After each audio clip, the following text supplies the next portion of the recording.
Les découvertes archéologiques sont d'une valeur incommensurable pour comprendre comment on vivait dans le passé. Ainsi, les objets qui dorment dans le sol depuis tant de siècles nous donnent un aperçu authentique des jours passés. Cependant, chaque découverte des chercheurs n'est pas toujours comme un petit morceau de la mosaïque qui peut être intégré sans problème dans le tableau historique global. En fait, de nombreux artefacts ont déjà été retrouvés, ce qui provoque des débats animés entre les experts. Les 10 découvertes que nous allons vous montrer dans la vidéo d'aujourd'hui ont toujours fait l'objet de vifs débats. Restez à l'écoute pour découvrir des empreintes de pas inexplicables, des œuvres d'art de l'Égypte ancienne et des sanctuaires mystérieux. Commençons! Avant d'entrer dans le vif du sujet, n'oubliez pas d'appuyer sur le bouton j'aime et d'activer la cloche de notification pour rester au courant de nos futures vidéos. Et restez jusqu'à la fin pour découvrir l'une des découvertes les plus inexplicables à ce jour. Le tombeau du Sauveur. Le Nouveau Testament raconte que Jésus a été enterré dans un tombeau après sa mort sur la croix, qu'il a quitté à nouveau 3 jours plus tard. Mais où se trouve la tombe légendaire dans laquelle, selon la tradition biblique, le Sauveur chrétien s'est relevé d'entre les morts? Eh bien, à cet égard, il y a 3 tombes à Jérusalem qui s'en réclament.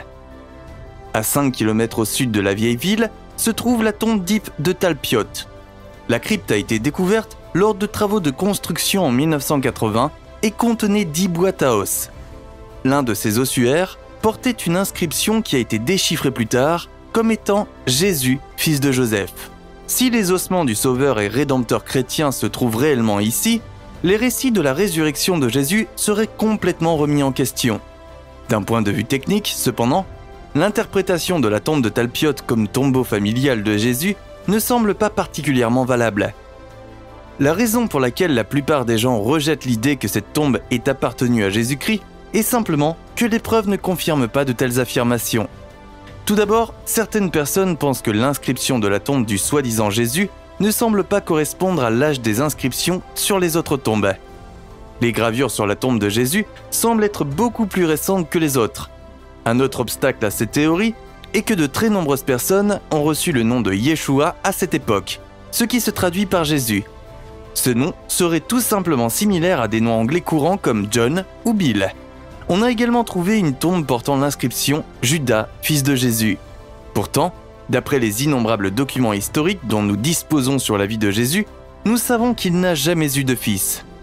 La liste pourrait être longue, mais le fait est que de nombreux experts de diverses universités et centres de recherche ont conclu que cette tombe n'appartient pas au personnage historique que nous connaissons tous sous le nom de Jésus-Christ.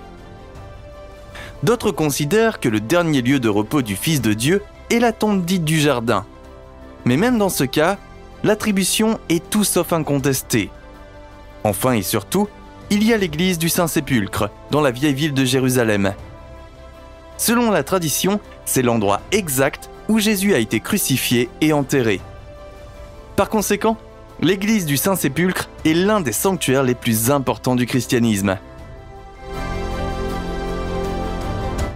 Clous sacrés. À propos de ceci, les 5 clous sont censés être les objets mêmes avec lesquels Jésus-Christ a été crucifié. Pour cette raison, les clous de la croix font également partie des reliques du Christ les plus importantes dans l'Église catholique. Le problème est toutefois que plusieurs églises prétendent posséder ces objets légendaires. Mais à qui appartiennent les vrais clous sacrés? Comme les archives historiques de différents objets sont souvent très incertaines et incomplètes, il est extrêmement difficile de répondre à cette question. Si certains experts estiment que l'authenticité se trouve très probablement dans les reliques de la cathédrale de Trèves et de la Santa Croce romaine, d'autres ne soupçonnent qu'aucun de ces sanctuaires officiels n'a été utilisé lors de la crucifixion. Il ne faut pas oublier qu'à l'époque où Jésus a été crucifié, les métaux tels que le fer étaient extrêmement précieux et très difficiles à fabriquer.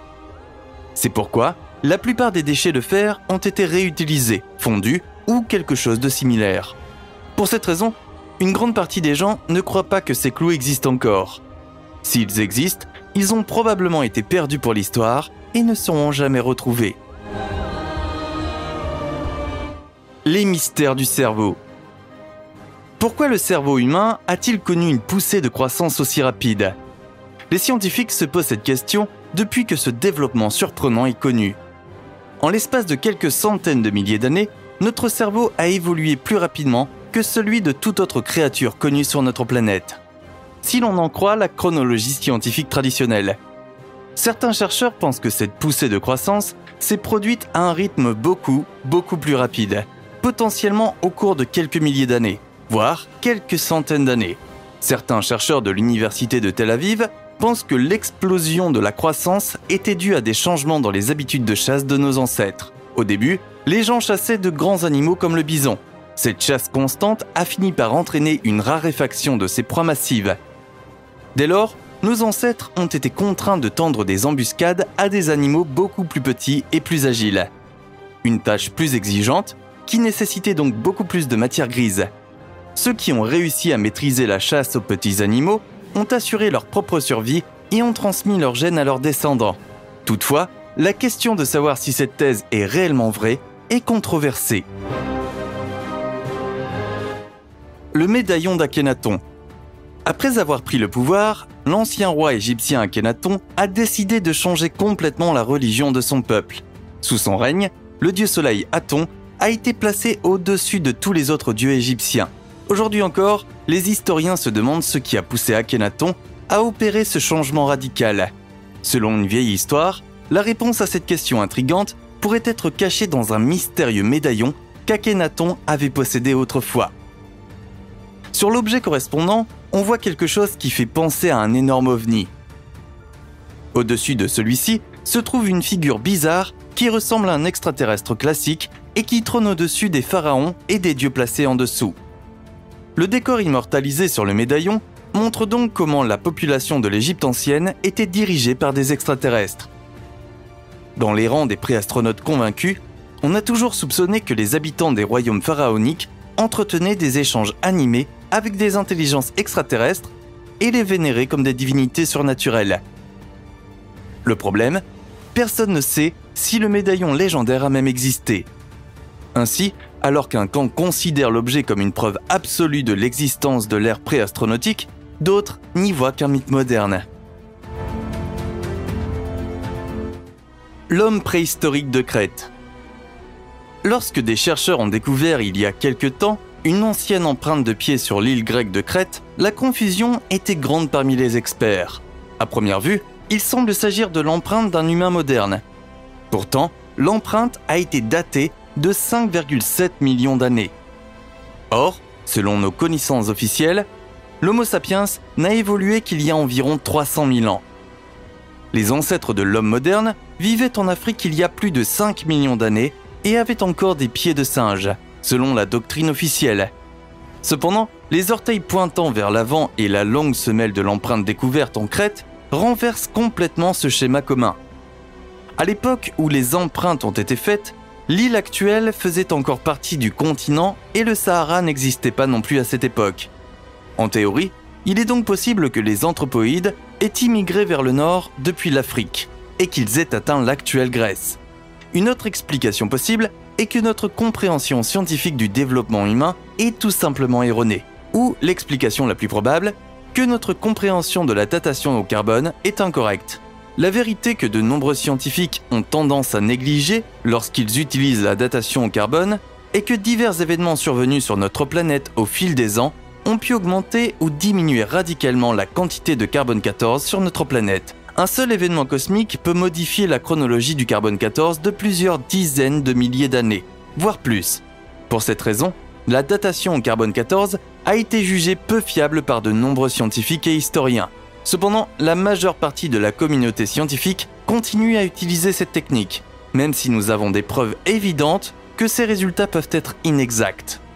Cette technique semble être remarquablement précise lorsqu'il s'agit de calculer la chronologie d'événements qui ont eu lieu au cours des derniers milliers d'années. Cependant, lorsque nous commençons à faire des hypothèses qui nous amènent à des millions d'années dans le passé, la technique entière est pratiquement inutile. Le destin de Pluton. Découvert en 1930, Pluton fut un membre officiel de notre système planétaire pendant plus de 75 ans. La fin galactique a finalement suivi en 2006. La définition officielle des planètes a été reconsidérée par l'Union astronomique internationale, ce qui explique que Pluton soit désormais classé comme une nouvelle planète naine. Mais qu'est-ce qui a réellement scellé le destin de l'ancienne planète à l'époque ? C'est que de plus en plus de corps célestes comparables ont été découverts dans la maison cosmique de Pluton, la ceinture de Kuiper. Afin que la liste des planètes du système solaire reste gérable, les astronomes ont décidé de clarifier la définition générale du terme. Pour être reconnu comme une planète, un corps astronomique doit tourner autour du Soleil, être de forme presque sphérique et avoir son orbite nettoyée d'autres objets. C'est précisément ce dernier point qui a finalement causé la perte de Pluton. La question de savoir si Pluton doit à nouveau figurer sur la liste de nos planètes fait encore l'objet de nombreuses discussions. La mémoire dans l'utérus. Une nouvelle étude a montré que les fœtus développent une mémoire à court terme dès l'âge de 30 semaines. Dans le cadre de leurs travaux, les chercheurs ont examiné un total de 100 enfants à naître. Ils ont exposé les bébés dans l'utérus à des sons très faibles qui provoquaient des vibrations. Les réactions des fœtus ont ensuite été analysées à l'aide d'un appareil à ultrasons. Résultat passionnant, si un bébé entend un bruit assez souvent, il s'y habitue avec le temps. À partir de la 30e semaine de grossesse, le fœtus peut se souvenir du stimulus spécifique pendant environ 10 minutes. À 34 semaines, les enfants à naître sont capables de stocker des impressions dans leur mémoire jusqu'à 4 semaines. L'explosion cambrienne. Quand est-ce que les animaux tels que nous les connaissons aujourd'hui sont-ils apparus ? Cette question préoccupe les scientifiques depuis un certain temps. Nous savons maintenant que les organismes primordiaux ont commencé à former des exosquelettes et ont évolué vers des animaux au cours de ce que l'on appelle l'explosion cambrienne. Ce processus est souvent appelé le Big Bang de la vie sur Terre. Cependant, la question de savoir à quoi ressemblait la vie avant cette évolution explosive reste l'un des plus grands mystères de la recherche. Cela est principalement dû au fait que ces animaux, qui n'ont encore ni coquille ni squelette, n'ont laissé que des traces indistinctes, très difficiles à interpréter et qui rendent impossible une attribution fiable. L'un des plus célèbres progéniteurs connus de la faune cambrienne est le Kimberella, un type d'escargot primordial. Dans le cas de Sprigina également, on soupçonne qu'il pourrait s'agir d'un ver précambrien. On ne sait pas non plus pourquoi l'explosion cambrienne s'est produite. Il se peut qu'il s'agisse d'un processus qui s'est pratiquement accéléré de lui-même. D'autres théories se basent sur le fait que la teneur en oxygène de la mer n'a atteint un niveau suffisant pour une vie supérieure qu'à cette époque. La nouille originale. Les Chinois, les Italiens ou les Arabes.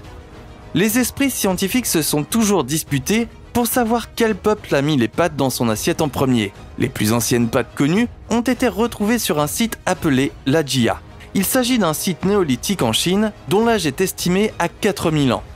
C'est là que les archéologues ont découvert des nouilles à base de millet de trèfle et de millet proso de plus de 50 cm de long et de 3 mm d'épaisseur, scellées dans un récipient en pierre. C'est particulièrement intéressant. Les nouilles anciennes étaient fabriquées selon la méthode dite Lamian. La pâte était tirée, retournée et pliée à plusieurs reprises. Et en effet, cette méthode de préparation spéciale est encore utilisée dans de nombreuses cuisines chinoises aujourd'hui. Le buste de Néfertiti. Le buste de Néfertiti est sans doute l'une des œuvres d'art les plus célèbres de l'Égypte ancienne. Découverte à Tel El Amarna en 1912, l'image de la reine a orné la collection du musée égyptien de Berlin pendant plusieurs années. Cependant, la découverte de cet artefact unique a également suscité un débat animé qui se poursuit encore aujourd'hui. À l'époque, la Société orientale allemande a réussi à retrouver le buste. Toutefois, à cette époque, l'Égypte était encore sous domination britannique, de sorte que le précieux objet est arrivé en Allemagne dans les conditions de l'occupant et non dans celles des Égyptiens. Pour cette raison, la tête de Néfertiti est souvent considérée comme de l'art colonial pillé. Les autorités égyptiennes tentent d'obtenir la restitution du buste depuis environ 100 ans, en vain jusqu'à présent.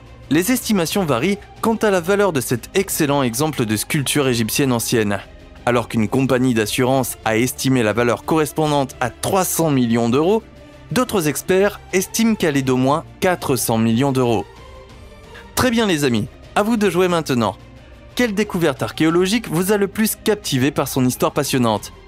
Faites-nous part de vos réflexions, commentaires et suggestions concernant la vidéo d'aujourd'hui dans les commentaires ci-dessous. Encouragez-nous en mettant un pouce bleu et abonnez-vous pour rester à jour.